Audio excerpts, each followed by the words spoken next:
हाथ पकड़ मत छोड़ना है, हाथ पकड़ मत छोड़ना है। प्रभु जी मेरी रागी लगन मत छोड़ना, हरि जी मेरी रागी लगन मत छोड़ना। लागी लगन मत छोड़ना है, लागी लगन मत छोड़ना है। प्रभु जी मेरी लागी लगन मत छोड़ना, हरि जी मेरी लागी लगन मत छोड़ना। प्रभु जी मेरी लागी लगन मत छोड़ना।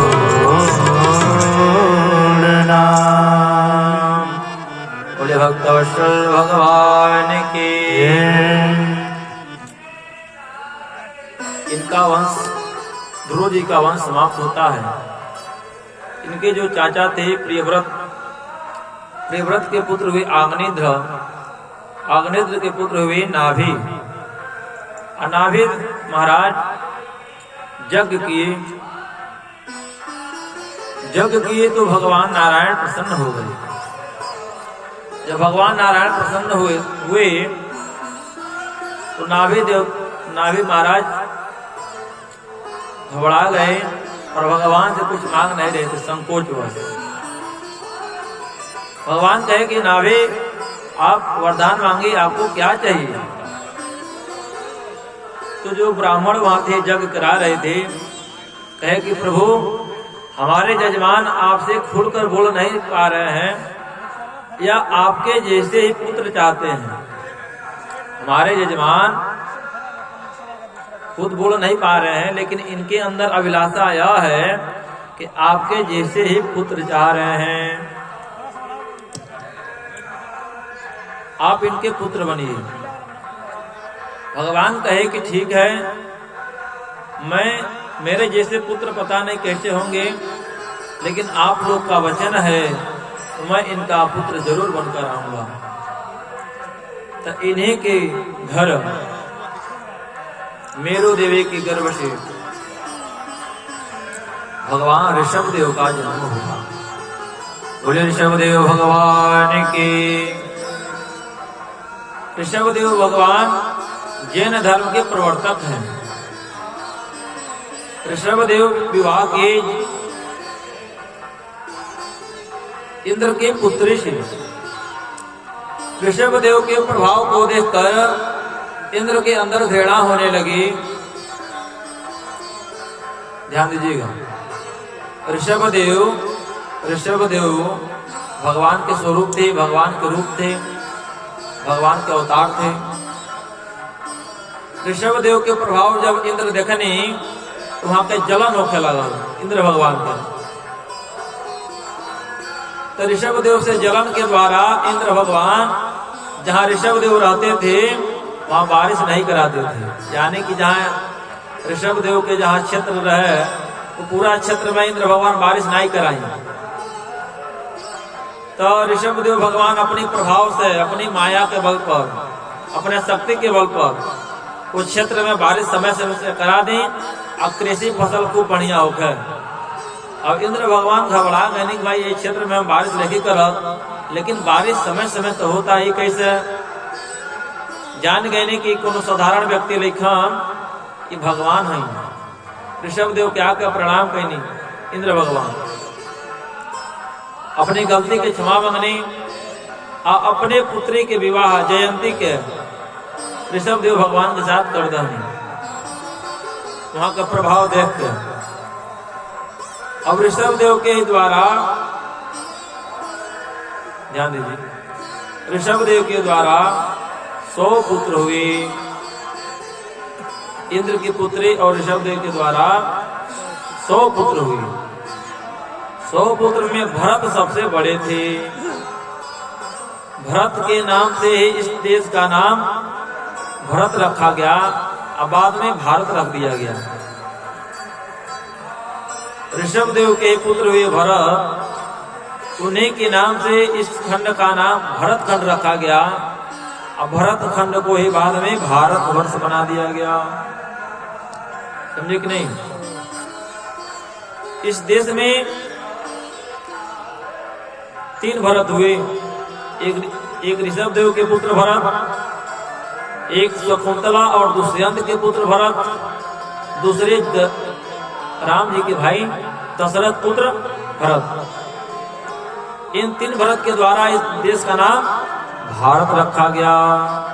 बोले भारत माता की। अब ऋषभ देव अपने पुत्र के नाम भरत रखने 100 पुत्र भैल लो, जिनमें से 9 जाने संत हो गए। अब ऋषभ देव जब लड़का बढ़न हो गए लो तो अपना राजपाठ अपन पुत्र के सौंपनी भरत जी के। अच्छा लगे नी नारायण के तपस्या करें। अब जब प्रजावासी देखनी जा कि ऋषभ देव भगवान आयल बनी, ऋषभ देव के अंदर चमत्कार बाटे, तो इस दुनिया में चमत्कार के ही नमस्कार होला। जहाँ चमत्कार है वहाँ नमस्कार है। केहू के खांसी भइल है, केहू के बुखार भइल है, केहू के कोनो पीलिया कोनो बीमारी, तो ऋषभ देव कुछ दे दी तो सही हो जा आदमी। तो वहाँ का प्रसिद्धि पूरा क्षेत्र में फैल गई प्रसिद्धि। अब केहू झाड़ फूक करावे आवे, केहू कुछ करावे आवे। अब ऋषभ देव भगवान कहने की हम आयल बनी जब तपस्या करे, अब हम इस जनता की सेवा करते रह जाए तो भगवान की हमारी तपस्या नहीं हो पाई। तब दूसरा दिन कहा भाई ऋषभ देव भगवान नहाए धुआई सब छोड़ के पागल के जैसे लगने रहे, केहू आवे तो कुछ बोलबे नहीं करी। अब जब आप समाज से मतलब रखना बंद कर देंगे तो समाज वाले भी आपको छोड़ देंगे। समझे कि नहीं? ऋषभ देव भगवान के उससे मतलब नहीं रखनी। अब केहू आवे कुछ पूछे लेकिन वहाँ एकदम मौन भरत। तब धीरे धीरे जो जनता रहे तो नावल बंद कर दिया। ऋषभ देव भगवान कनिक चला, जब पिंड छूटल, अब भगवान के ध्यान कर, भगवान के ध्यान कहनी और अंत में वैकुंठ के प्राप्ति कहनी। ऋषभ देव भगवान की। उनके पुत्र हुए भरत। भरत का भी विवाह हुआ। भरत के 5 पुत्र भइल लो। अब भरत के जब पुत्र बड़न भइल लो तो राजा भरत भी अपन पुत्र सुमति के राजपाट सौंपता नहीं। और नेपाल में चल गए नहीं, गंडक नदी के किनारे। नेपाल में गंडक नदी बनी, जहाँ शालिग्राम जी जावे काला काला ठाकुर जी। वही नदी के किनारे बैठ गया भरत जी तपस्या लगनी करे। तपस्या करते रहने तो वही समय एगो शेर एगो हिरण के दौराव आवत रहे। और हिरण का रहे गर्भिणी हिरणी रहे। भागते हुए आयल और नदी में गंडक नदी में अपन शिशु का जन्म देके प्राण त्याग दी प्रसव के द्वारा। ऊपर से शेर के भय, अंदर से प्रसव के पीड़ा। नदी पार कैले सोचे पार कर जाए, लेकिन पार नहीं हो पहले तो वही में उनका बच्चा जन्म ले लाना। अब हिरणी मर गई, लेकिन उनका जो बच्चा रहना दही के लगने जाए।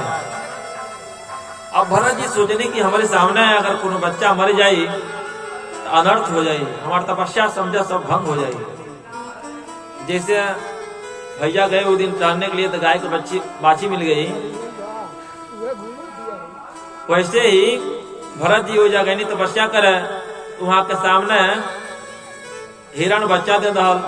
हिरण के माता मर गई, हिरणी के बच्चा जो रहे। अब भरत जी सोचनी हम भाई आयल बनी तपस्या करे, हमारे सामने ही बच्चा मर जाए अगर दही के तो हमारा सब तपस्या भंग हो जाए। तुरंत छलांग लगानी, हिरणी के बच्चा को बचैनी, अपने साथ लगनी रखे। तो समय से चारा खियाओल, देख रेख, दूध पियाओल इत्यादि व्यवस्था कहनी वहाँ पे। अपने साथ लगनी रखे, जिसे भैया रखत नहीं अपने साथ। तो ऐसे जब वो हिरण का बच्चा कहीं इन्ना उन्ना चल जा तो वहाँ का भरत जी एकदम खोजे लगे कहाँ गए, परेशान होकर। एक दिन हिरण के अनेकों झुंड आयल हो जा, भरत जी अपन जब करत रहनी तो हिरण के बच्चा वही झुंड में मिल के चल गए कहीं अपन समाज में। अब हिरण के बच्चा तो चल गई, भरत जी आयल नहीं जे तपस्या करे। और यहाँ के राजपाट परिवार छोड़ गए लेने कि हम भगवान के ध्यान करे, तपस्या करे। एजा आके हिरण में आसक्ति हो गई वहां पे। अब हिरण के ही सेवा करें, हिरण के चारा खियाई, यानी कि आए थे यहाँ तपस्या करने, अब यहाँ आ गए पूरा माया में फंस गए हिरण के बच्चा के चक्कर में। और हिरण के बच्चा चल गए झुंड के साथ है अपन समाज में। यहाँ का मृत्यु का समय आ गई, बुढ़ापा का समय। सोचे लगने कि अगर हम नहीं रहे तो हिरण के बचवा के देखी कोनो हिंसक प्राणी मार के खा जाए उनके। यह सोचते हुए उनका प्राण अब निकलता। तो गीता में लिखल बा, यम यम यापेस्परं भावा त्यजत्यन्ते कलेवरम, यानी कि मरते समय जो व्यक्ति जो सोचता है वही अगले जन्म में बनता है। हिरण के सोच के राजा भरत के प्राण निकलल, वह अगले जन्म में हिरण के बच्चा बननी। अगले जन्म में हिरण के सोच के मरल रहनी तो अगले जन्म में वहां के भी हिरण बननी। लेकिन भजन कितना प्रभाव रहे वहां के कुछ भूलनी नहीं। हिरण बन के भी जानते रहने कि हम पिछले जन्म में राजा रहनी, हिरण में आसक्ति के द्वारा हमार ई गति मिलल बाटे। तो अब की हम ज्यादा मोह माया में नहीं पड़े, ज्यादा हम घास हरा हरा घास नहीं खाए, हम सूखल घास खाए कि हम जल्दी से मरी। सब हिरण हरा हरा घास खा लो, अपन आनंद मना लो, आपस में खेले कूदे लो हिरण के बच्चा। लेकिन यहाँ के सब ज्ञान रहे पूर्व जन्म के, यहाँ के सूखा घास खाई और सबसे एकदम किनारे रही एकांत में। जंगल में आग लागल, वहां के भी गोविंदाय नमो नमः हो गई नी हिरण के रूप में। और वह भरत के तीसरा जन्म में एगो आंगिरस नाम के ब्राह्मण के घर जन्म मिलल। तो पंडित जी के 5-7 लेकर रहल। भरत जी सबसे छोटन भाई, छोटन पुत्र के रूप में जन्म लाने घर में। अब पंडित जी कर्मकांडी रहनी, पुरोहिती करावत रहनी। सबसे छोटी भरत जी रहनी। सोचने की सब लड़का तो अपन कहू दूसर तैयारी करता, अलग अलग तैयारी करते लो। छोटका लड़का के हम पंडिताई पढ़ा देते नहीं, जब पढ़ ली तो अपन हम नहीं रहे अपन जजमानी करी हम। तब कहने कि बाबू गायत्री मंत्र पढ़ो। बोलो ओम भूर्भुवः स्वः। भरत जी सोचने की अगर हम आज गायत्री मंत्र पढ़ के सुना दे पिताजी के तो कल कहे महामृत्युंजय मंत्र याद कर लो। अभी ना महामृत्युंजय मंत्र याद कर ले तो परसों कहे भाई रुद्री याद कर लो, तो परसों कहे रुद्राभिषेक करा दो। चौथा रोज कहे कि कर्मकांड की किताब पढ़ लो। छठवां दिन कहे कि बियाह की किताब पढ़ लो। 8वां दिन कहे कि जनेऊ करा दो किताब पढ़ लो। अब धीरे धीरे हमारे में आसक्ति बढ़ जाये तो हम आयल बनी भगवान के भजन करे। भगवान के भजन नहीं कहनी तो हमके हिरण बने पड़ल। आपके पूरा हम लाके वे में पड़ल, पूरा हमें 84 लाख के चक्कर में पड़ल रहे। 84 लाख जो नियोनी होला मनुष्य के जीव के, ये चक्कर में हम जीवन भर पड़ल रहे। ऐसे बढ़िया बा कि मूर्ख ही बन कर रह। अब उनके पिताजी पढ़ा देने के बाबू बोलो ओम भूर्भुवः स्वः, तो वहां करने भो भो भो, यानी कि जो मंत्र पढ़ाई उनके पिताजी तो वही रूप में दूसर मंत्र वहां के लागी बोले। मतलब मंत्र नहीं अक्षर बदल के वहां के पिताजी एकदम हार गए कि लागत लड़का पढ़े नहीं पाई, अंदर से ही एकदम कमजोर भाई। तो वहां का नाम रख देने जड़,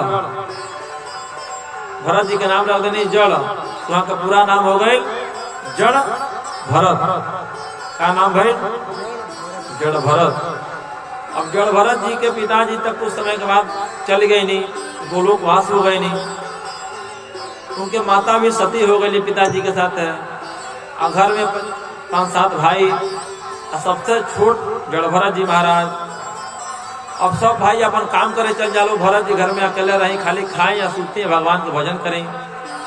अब भाई कहला लो कि छोटका भाईवा हमारे घर में रहता, खाली खाता सूता था, भगवान का पूजा करता, कोनो काम करत नहीं खे। एक सबसे बढ़िया घर से निकाल के खेते में एक कुटिया डाल दो। खेते में रही तो कम से कम हो जा समय समय तो अपनी खाना पहुंचा दे के वो जा खेती की रखवाली करे, पशु पक्षी खेते में नहीं आई, जैसे मकई मान ली बुआई तब चिड़िया नहीं आवे दी, आसियार कोनो गौ पशु के अंदर नहीं जाए दी, देख रेख करी। अब भरत जी के ले जाके खेत में कुटिया पड़ गई। भरत जी सोचतनी कि खेत भी हमार नहीं है, आई हमार अनाज भी हमार नहीं है, कि खेत भी राम जी कहा, चिड़िया भी राम जी कहा लो, आज उन बोआइल भाई अनाज भी राम जी कहा, हम कौन है, हम तो भाई रक्षा करे आयल बनी, हम भगवाने के ही हैं। तो कहा तनी राम जी की चिड़िया राम जी का खेत, राम जी का चिड़िया राम जी का खेत, खाओ रे चिड़िया भर भर पेट, राम जी की चिड़िया राम जी का खेत, खाओ रे चिड़िया भरी भरी पेट, राम जी की चिड़िया राम जी का खेत, राम जी की चिड़िया राम जी की खेत, खाओ रे चिड़िया भर भर पेट, खाओ रे चिड़िया भरी भरी पेट, खाओ रे चिड़िया भर भर पेट, खाओ रे चिड़िया भरी भरी पेट।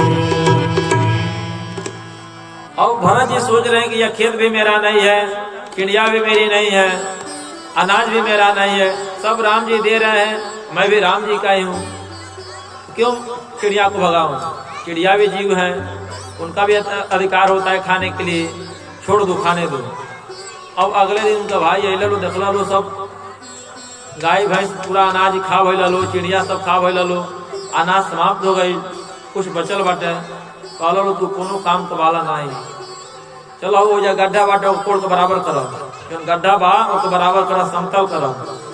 अब कुदारे थमैला लोगों की बराबर करा, तो भरत जी कोड़ के वजह और गड्ढा बना दानी, हाँ एजा कोड़ के माटी गड्ढा में डाले बा, तेजा कोड़ के गड्ढा में डाले वजह और खोलते हुए एजा गड्ढा बना दानी, वजह ऊँच हो गई, गड्ढा हो गई। उनका भाई कहल भाई तू कोनो काम के लेकर तू घर से निकल जा, उनके भाई लोग घर से भी निकाल दला लो और खेत से भी निकाल दला लो, छोड़ दला लो विरक्ति स्वभाव में। भरत जी अब स्वतंत्र हो गए, नहीं जड़ भरत जी महाराज स्वतंत्र होकर घूमे लगनी। तब तक कोई समय एगो डाकू माता भद्रकाली से मन्नत मांगले रहने, हे माता भद्रकाली, हमारे घरे अगर संतान हो जाए तो हम आपके एगो नर के यानी मनुष्य के बलि दी। तो माता भद्रकाली के कृपा से वो डाकू के घर संतान हो गई। तो मन्नत जब पूरा हो गया तो बलि देवे खातिर एगो इंसान के पकड़ के मंगैने अपन सैनिक के द्वारा, तो मौका पा के इंसान भाग गई। अब डाकू के सैनिक खोजते हुए अले लोग कहाँ भाग गए ऊपर मनुष्य जगह बलि देवे के रहला, तो क्यों मिला नहीं, लेकिन भरत जी महाराज मिल गए नहीं।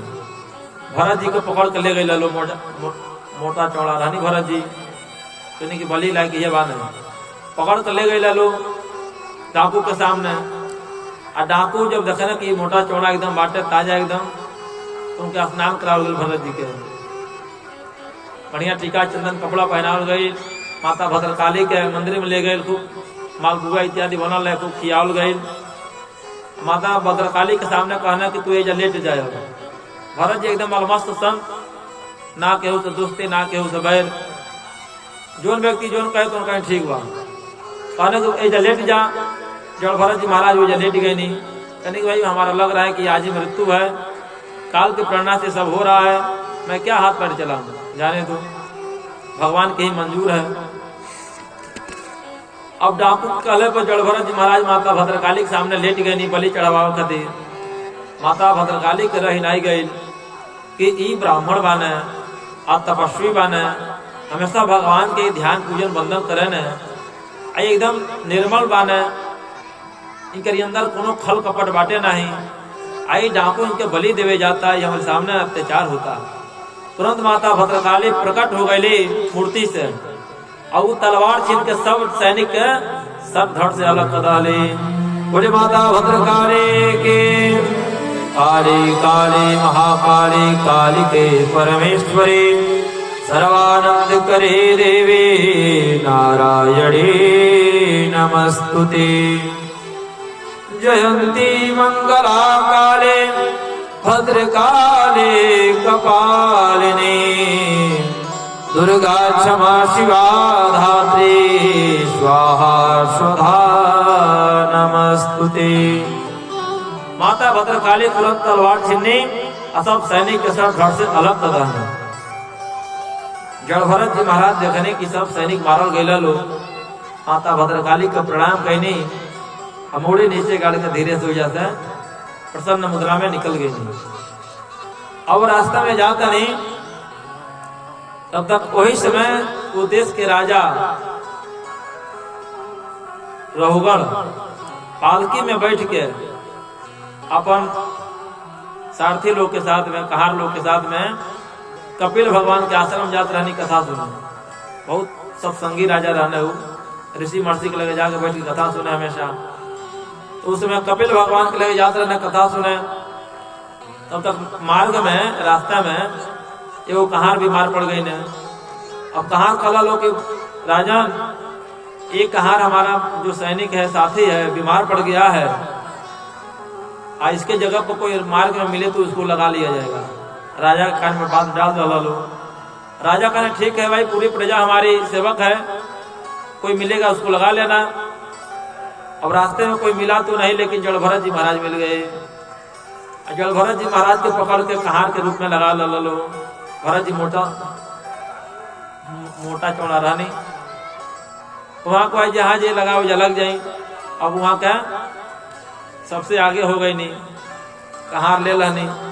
पालकी में बैठल बने राजा, 3 जने पीछे वालो लोग कहार, 1 जने ही भरत जी, 4 लोग रहे कार में। डोली में राजा बैठल रहना। भरत जी संत रहने जब चली तो पग पग पर देखत चले कि कहीं चूटी न दब जा, कहीं कोनो कीड़ा न दब जा। जब चूटी देखी तो इसे उछाल मारी बचाव खातिर। जब उछाल मारी तो राजा के सट जाकर पालकी में लड़े डोली में। 2-3 बार ऐसा भाई उनका चोट लागल। राजा एकदम क्रोधित हो गए न कि तुम लोग कैसे चला रहे हो कि मेरा सर बार बार लड़ रहा है। अब वो अन्य कहार कहत रहो कि राजन, हमने के कोनो दोष लेके है, ये जो नया नया आयल बने इन्हीं से गलती होता, हमने के ना बोली महाराज। राजा कहने ठीक है, इसको समझा दो, नहीं तो इसको मैं अभी दंड दे दूंगा। पुनः जब कोई दूर आगे गए लोग, फिर से चिमटी के कतार जात रहे। पुनः जड़भरत जी देख के उछाल मारनी, राजा फिर से सिर लड़ल।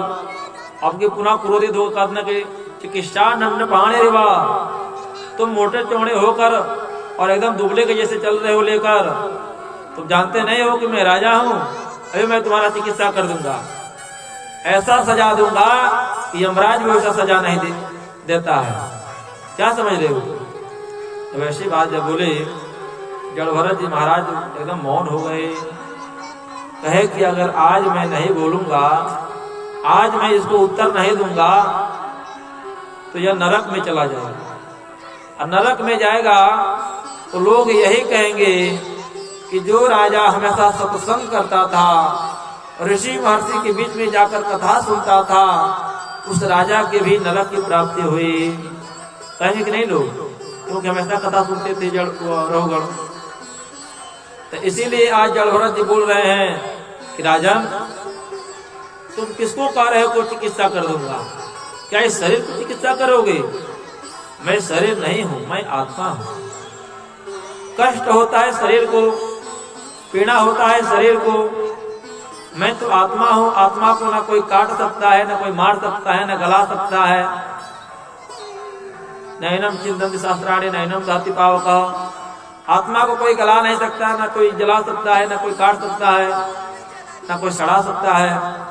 मैं आत्मा हूं, मैं शरीर नहीं हूं। रहुगण कहते ना कि आप तो एकदम वेदांत की बात कर रहे हैं, आप कोई साधारण ब्राह्मण नहीं है, आप साधारण व्यक्ति नहीं है, लग रहा है कोई आप उच्च कोटि के ब्राह्मण विद्वान हैं। आप अपना परिचय दीजिए। क्या आप मेरे आराध्य कपिल भगवान तो नहीं आ गए मुझे मार्गदर्शन करने के लिए? या आप कौन हैं? हे प्रभु आप अपना परिचय दें। तब तक जलभरत जी का जनेऊ देख लाने रघुगण राजा। जनेऊ देखते ही तुरंत पालकी से कूद के उनके चरण में प्रणाम करने कि प्रभु हमसे गलती हो गया, मैं नहीं जान पाया, मैं डरता हूं तो केवल ब्राह्मणों से नहीं तो मैं किसी से नहीं डरता हूं। मैं शंकर के त्रिशूल से नहीं डरता हूं, यमराज के दंड से नहीं डरता हूं, और इंद्र के पास से नहीं डरता हूं, वरुण के पास से नहीं डरता हूं, और इंद्र के वज्र से नहीं डरता हूं। मैं डरता हूं तो केवल ब्राह्मणों के क्रोध से। हे प्रभु आप कौन हैं? हमारी गलती को क्षमा करें। जलभरत महाराज कह रहे हैं कि राजन तुम पिछले जन्म में मेरे हिरण थे और मैं भी एक राजा था।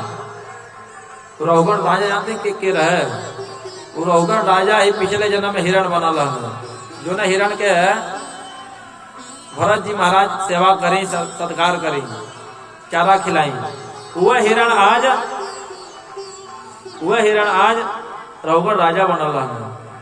कहने की राजन तुम पिछले जन्म में हिरण थे और मैं भी उसमें पूरे धरती का राजा था। क्या राजा हो गए हो तो क्या तुम्हारी पूरी प्रजा तुम्हारी नौकर है? तुम इन प्रजाओं से फ्री में काम कराते हो, इन कहारों से फ्री में काम करा रहे हो, उनको पैसा भी नहीं दे रहे हो। तुम्हारे राजा होने का अधिकार है। तुम संतों की कथा सुनकर तो विद्वान हो गए हो, लेकिन तुम्हारे अंदर ज्ञान नहीं है। विद्वानों जैसी बात कर रहे हो लेकिन तुम्हारे अंदर ज्ञान है नहीं, तुम हो तो मूर्ख। विद्वानों जैसी बात कर रहे हो।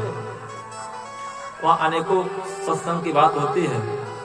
रघुगण राजा की अंदर की जो मलिनता होती है दूर होती है। जलभरत जी को प्रणाम करता है, हे प्रभु हमसे गलती हो गया, हमारी गलती को क्षमा करें, आज के बाद से ऐसी गलती नहीं होगा।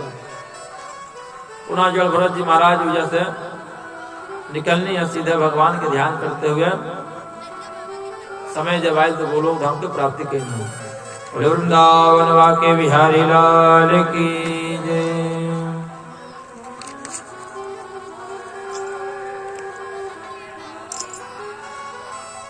अरे कोई कहे गोविंद कोई गोपाला,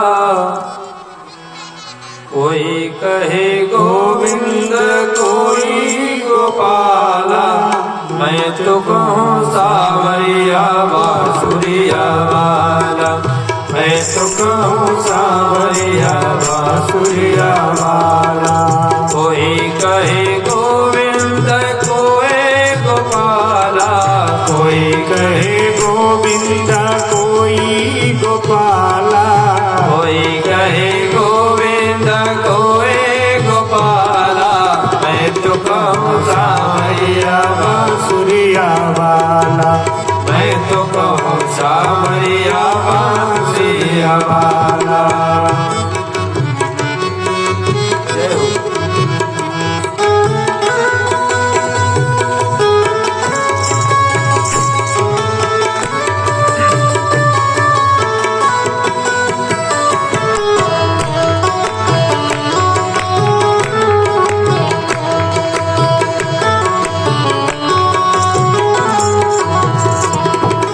राधा ने श्याम कहा मीरा ने गिरधर, राधा ने श्याम कहा मीरा ने गिरधर, कृष्णा ने कृष्ण कहा कुब्जा ने नटवर, कृष्णा ने कृष्ण कहा कुब्जा ने नटवर। ग्वालों ने तुमको पुकारा गोपाला, ग्वालों ने तुमको पुकारा गोपाला, ग्वालों ने तुमको पुकारा गोपाला, ग्वालों ने तुमको पुकारा गोपाला।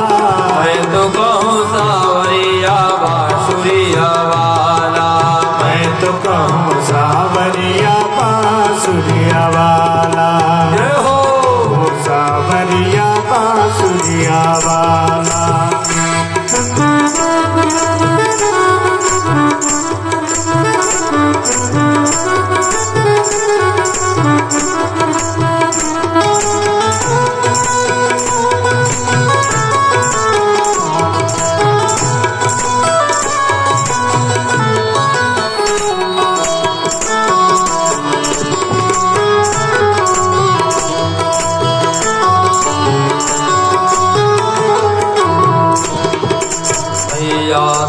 कहती है सुन हो कन्हैया, मैया तो कहती है सुन हो कन्हैया, मैया तो कहती है सुन हो कन्हैया, मैया तो कहती है सुन वो कन्हैया। घनश्याम कहते हैं बलराम भैया, घनश्याम कहते हैं बलराम भैया। सूरा की आंखों के तुम हो उजाला, सूरा की आंखों के तुम हो उजाला, सूरा की आंखों के तुम हो उजाला, सूरा की आंखों के तुम हो उजाला। मैं तो कहूँ सावरिया बांसुरिया वाला, मैं तो कहूँ सावरिया बांसुरिया वाला, मैं तो कहूँ सावरिया बांसुरिया वाला। मैं तो कहूँ सावरिया बांसुरिया वाला। हरिओ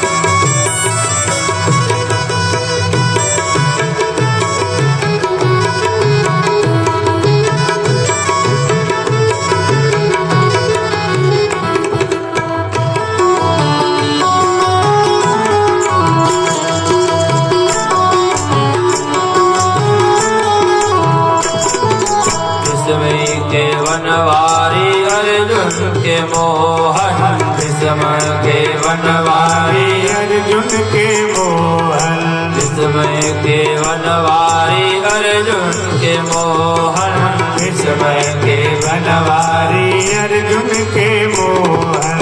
छलिया भी का करके बोला दुर्योधन, छलिया भी का करके बोला दुर्योधन। कंसा तो कहता है जल करे के काला, कंसा तो कहता है जल करके काला, कंसा तो कहता है जल करे के काला, कंसा तो कहता है जल करके काला। मैं तो कहूँ सावरिया बांसुरिया वाला, मैं तो कहूँ सावरिया बांसुरिया वाला, मैं तो कहूँ सावरिया बांसुरिया वाला। मैं तो कहूँ सावरिया बांसुरिया वाला।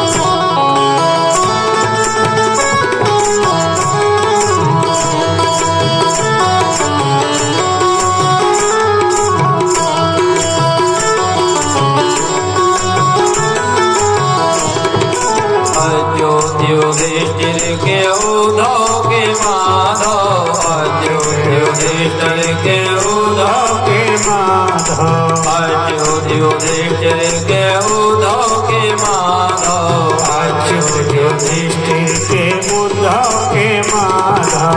भक्तों के भगवान संतों के केशव, भक्तों के भगवान संतों के केशव, भक्तों के भगवान संतों के केशव, भक्तों के भगवान संतों के केशव। ग्वालिनिया तुमको पुकारे नंद लाला, ग्वालिनिया तुमको पुकारे नंद लाला, ग्वालिनिया तुमको पुकारे नंद लाला, ग्वालिनिया तुमको पुकारे नंद लाला। मैं तो कहूँ सावरिया बांसुरिया वाला, मैं तो कहूँ सावरिया बांसुरिया वाला।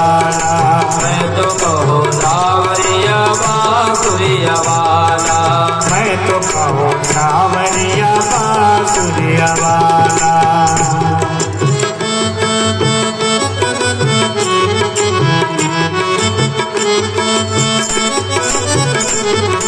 मैं तो कहूँ सावरिया बांसुरिया वाला, मैं तो कहूँ सावरिया बांसुरिया वाला, मैं तो कहूँ सावरिया बांसुरिया वाला।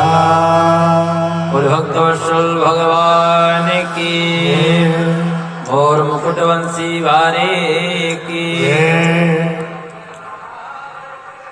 सुखदेव जी कार्य परिचित।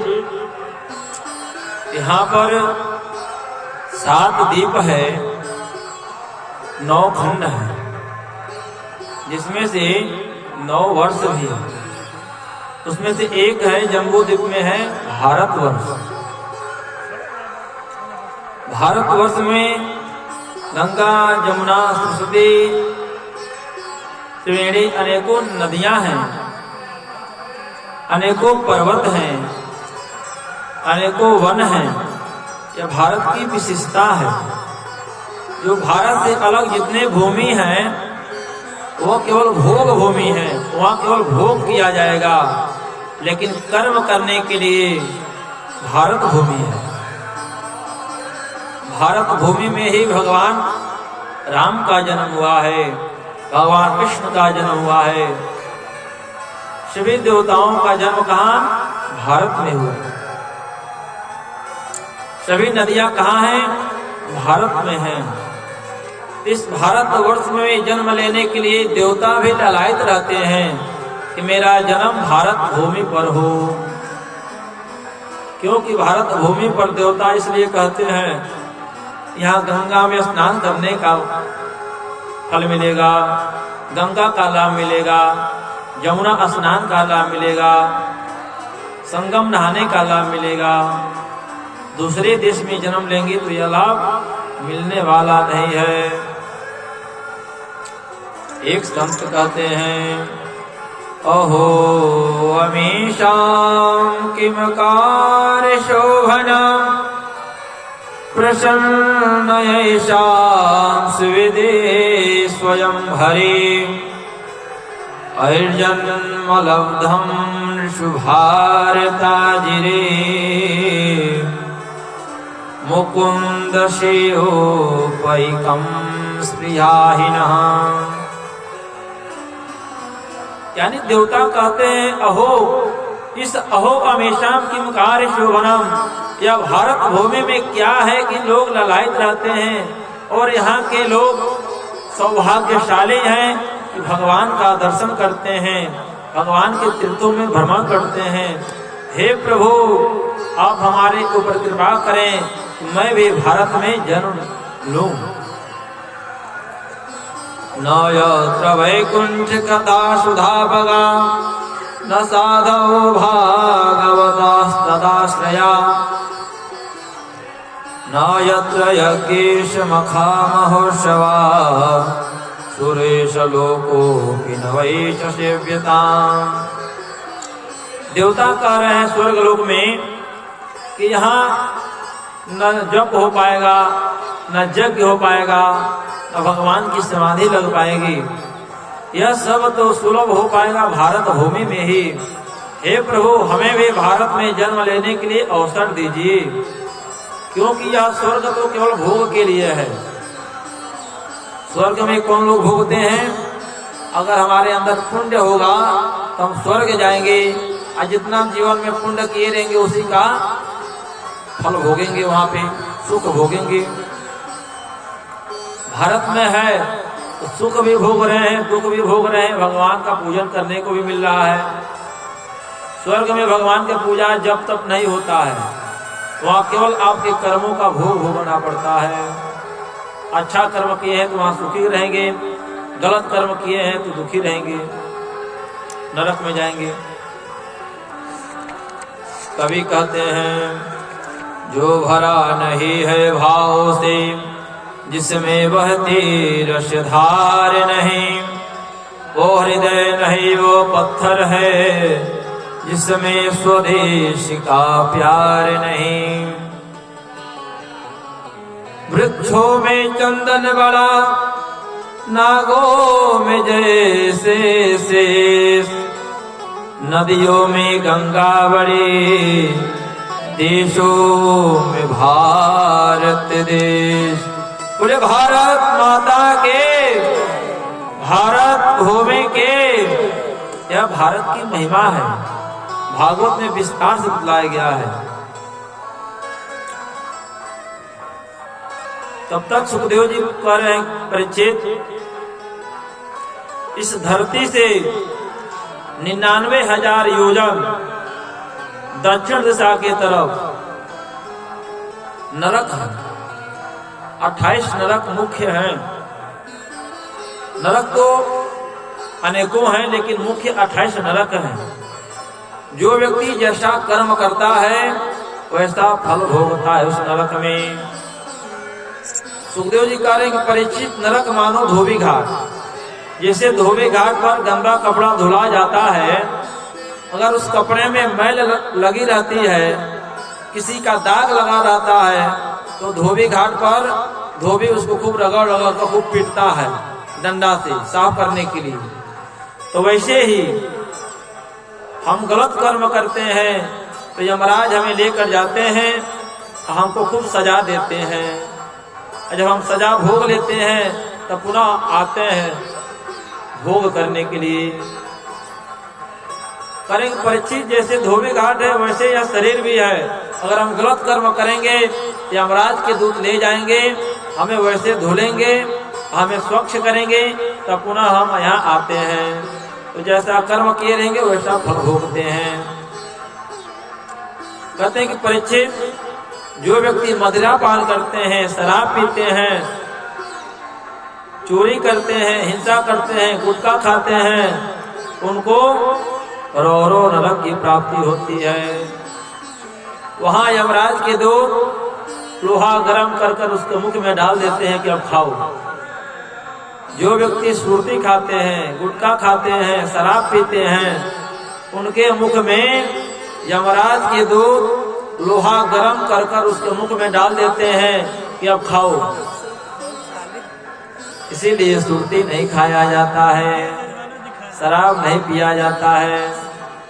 जो व्यक्ति मांस खाते हैं, मछली भूनकर, अनेकों पशु पक्षियों को भूनकर खाते हैं, जीव को भूनकर खाते हैं, तो वैसे यमराज के दूत भी ले जाकर उनको खौलते हुए तेल में डाल देते हैं। खौलते हुए तेल में खूब बड़ा कढ़ा रहता है, उसी में डाल देते हैं कि अब भोगो। अब इसमें जैसे तुम जीवों को सताए हो वैसे तुम भी तड़पो। वह जीव उस कड़ाह में गिरता है लेकिन मरता नहीं है, तड़पता है, सजा भोगता है, प्रायश्चित करता है। काश मैंने ऐसा नहीं किया होता तो यह सजा मुझे नहीं मिलती। समझे कि नहीं?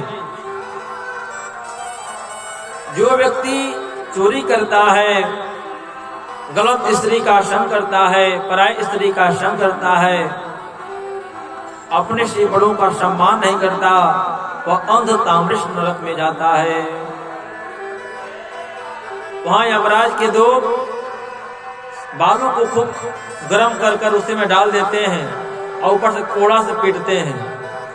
पूरा जलती हुई बालों में दौड़ा कर मारते हैं। यानी कि अनेकों प्रकार की सजा वहां देते हैं। हम लोग जैसे कर्म करते हैं वैसी सजा मिलती है। तो इसीलिए कहा गया है नशा न करिए, मांस मदिरा का सेवन न करिए, नहीं तो नरक में जाना पड़ेगा। वृंदावन वाक्य बिहारी लाल की। जब नरक यातना की बात परीक्षित सुने तो भयभीत हो गए, कांपने लगे। हे प्रभु, यह तो बहुत खतरनाक सजा है, ऐसे सजा नहीं मिलना चाहिए किसी को कि लोहा गरमा कर कोई डाल दे, कोई खौलते हुए तेल में डाल दे। बिजनेस कर रहा है तो अपना रोजी रोटी के लिए कर रहा है। आप मान लीजिए कोई व्यक्ति बिजनेस किया है, आप जाएंगे ही नहीं तो उसका बिजनेस चलेगा कहां से? उसके बिजनेस में ताला लग जाएगी। जब आप वहां जा रहे हैं तभी तो बिजनेस चल रहा है उसका। खाने के लिए नहीं, भगवान सब सृष्टि के विस्तार के लिए बनाए हैं, खाने के लिए नहीं बनाए हैं। ये नहीं कि मछली बना दिए हैं। मछली को क्यों बनाए? मछली को इसलिए बनाए कि जो बात सुनिए, मछली को इसलिए बनाया गया कि मछली जल को शुद्ध करेगी। जल में जो गंदगी रहेगी मछली कछुआ उसको शुद्ध करेंगे। मनुष्य को इसलिए बनाया गया कि अपने घर गृहस्थी को लोग चलाएंगे, भगवान का भजन करेंगे। 84 लाख योनि बीतने के बाद व्यक्ति मनुष्य बनता है। मनुष्य बनने के बाद भगवान कितना कृपा करते हैं, भगवान कितना प्रसन्न होते हैं कि हमको मनुष्य बनाते हैं कि व्यक्ति जाएगा तो भगवान का भजन करेगा, आराधना करेगा, यज्ञ करेगा, पूजा करेगा। यहाँ आए हम अपने जीव के स्वाद के लिए, हम शुकर बने उसमें तो खाए ही, कुत्ता बने उसमें खाए ही, अनेकों पशु पक्षी का रूप धारण किए उसमें तो हम खाए पिए ही। मनुष्य बनने के बाद भी हम वही काम कर रहे हैं। जैसे एक उदाहरण हम बता रहे हैं, एक दूसरे को लोग गला काट देते हैं, सर तन से जुदा कोई करते हैं, तो उनको देखकर कुत्ता प्रसन्न होता है कि देखो हम में और इनमें कोई अंतर नहीं है। कुत्ता जानते कि नहीं, कुत्ता इसलिए प्रसन्न होता है कि मैं भी बात बात पर किसी कुत्ता का गला काट लेता हूं जाकर, ये भी बात बात पर जाकर किसी का गला काट दे रहा है। हमारे में और इसमें क्या अंतर है, जैसे मैं हूं वैसे यह है। अगर जो व्यक्ति कुछ भी खाता है, बर्गर, चाउमीन, कुछ भी खा लेता है, सुरती, बीड़ी, सिगरेट, गुटखा, तो उसको देखकर सुअर प्रसन्न होता है, वराह। वह प्रसन्न इसलिए होता है कि मैं भी कुछ भी खा लेता हूँ, जहाँ गंदगी मिलता है खा लेता हूँ, और ये भी जहाँ जो मिल रहा है वो खा ले रहा है। तो हम में और इसमें क्या अंतर है, समझे कि नहीं। आज जो लोग विद्या का भार लेकर ढूंढते हैं, मेरे अंदर बहुत ज्ञान है, मैं बहुत ज्ञानी हूं, तो उनको देखकर गधा प्रसन्न होता है। गधा इसलिए प्रसन्न होता है कि मेरे ऊपर भी अनेकों भार पड़े हैं, ये भी विद्या का भार लेकर अपने ऊपर अपने आप को महान समझ रहा है। ये नहीं जान रहा है कि यह कितना गलत काम कर रहा है। अभिमान नहीं करना चाहिए व्यक्ति को, उसको देखकर गधा प्रसन्न होता है। और जो लोग सीना तान कर चलते हैं, छोड़ा से अगर छोटा पद मिल जाता है, अगर थोड़ा ही सम्मान मिल जाता है तो सीना तान कर चलते हैं, तो उनको देखकर ऊंट प्रसन्न होता है। ऊंट भी कहता है कि देखो इसको थोड़ा से पद मिल गया तो यह सीना तान कर चल रहा है, तो इसमें और मुझमें क्या अंतर है। तो भगवान मनुष्य को इसीलिए बनाते हैं, मनुष्य आएगा यहाँ हमारा आराधना करेगा, जप करेगा, चिंतन करेगा, इसका कल्याण होगा। 84 लाख योनि व्यतीत करने के बाद मनुष्य योनि मिलता है, तो उसमें भी हम लोग मांस, मदिरा, सुरती, बीड़ी खाकर अपना जीवन बर्बाद कर देते हैं। जो काम हमको करना चाहिए वह नहीं कर रहे हैं, जो नहीं करना चाहिए उसमें मन लगाए हुए हैं। वृंदावन वाक्य बिहारी लाल की। जब ऐसे नरकों का वर्णन किए सुखदेव जी महाराज, तो राजा परीक्षित एकदम कांप गए। कोई अपने तरफ से गा दीजिए। तो परीक्षित जी कांप गए, प्रभु कि नरक तो बहुत खतरनाक है, इससे कैसे बचा जाएगा, ऐसा कोई उपाय बतलाइए कि बचे हम। परीक्षित कहते हैं कि देखो भाई, अगर बचना है, नरक में जाने से बचना चाहते हो, या प्राणी बचना चाहता है, भगवान का नाम का आश्रय ले, भगवान के जप करें, जप करिहन तो उनका कल्याण होई।